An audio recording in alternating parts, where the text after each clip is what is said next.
नमस्कार दोस्तों supreme court ने नीट एग्जाम में लापरवाही को लेकर एक बार फिर से केंद्र सरकार और साथ ही साथ एनटीए को कड़ी फटकार लगाते हुए कह दिया है कि अगर नीट एग्जाम में 0.001% भी लापरवाही हुई तो सरकार को स्वीकार करना ही पड़ेगा। यानी कि इतनी सी भी लापरवाही सुप्रीम कोर्ट बर्दाश्त नहीं करने वाला है।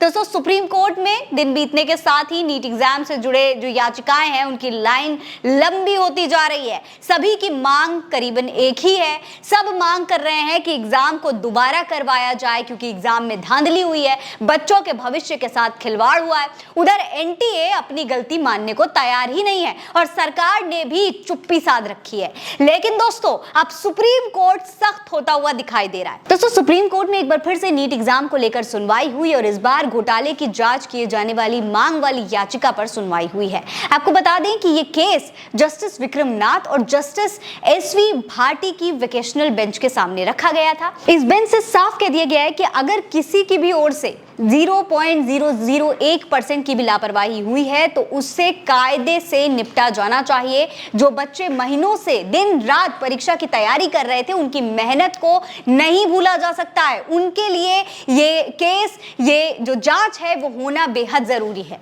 दोस्तों बेंच ने सरकार और एनटीए से ये भी कह दिया है कि एक बार कल्पना करके देखिए, बस एक बार आपको ये सोचना चाहिए कि सिस्टम के साथ धोखाधड़ी करने वाला शख्स अगर कल को डॉक्टर बन भी जाता है तो वो समाज के लिए कितना बड़ा खतरा होगा जब वो समाज में आकर डॉक्टर बनकर लोगों का इलाज करेगा। आपको बता दें दोस्तों कि 4 जून को नेशनल टेस्टिंग एजेंसी यानी कि एनटीए ने नीट का रिजल्ट घोषित किया था। पहली बार ऐसा हुआ है कि जब 67 कैंडिडेट्स को 720 में से 720 अंक मिल गए हों, जिसके बाद 600 मार्क्स वाले जो स्टूडेंट्स हैं उनको भी एडमिशन मिलना मुश्किल हो रहा है। छात्रों ने काफी प्रदर्शन किया, इसको लेकर के सवाल उठाए, विपक्ष भी सवाल उठा रहा है।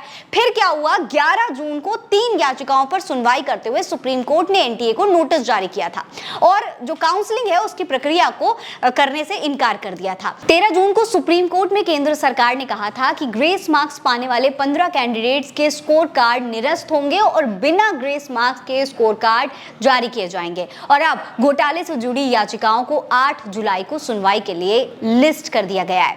वकीलों से भी उसी दिन सभी मामलों पर बहस करने के निर्देश दिए गए हैं। दोस्तों कोर्ट ने यह भी कहा है कि 8 जुलाई को स्टूडेंट्स को सुप्रीम कोर्ट से काफी उम्मीद है। वहीं एनटीए के खिलाफ काफी एक्टिविस्ट हैं, लेकिन इसे एनटीए वर्सेस स्टूडेंट्स ना समझा जाए। यानी 8 जून को लाखों छात्रों के जो भविष्य है उसका फैसला अब सुप्रीम कोर्ट के हाथों में ही है। फिलहाल इस खबर में इतना ही। ये खबर आप उल्टा चश्मा यूसी पर देख रहे हैं। नमस्कार।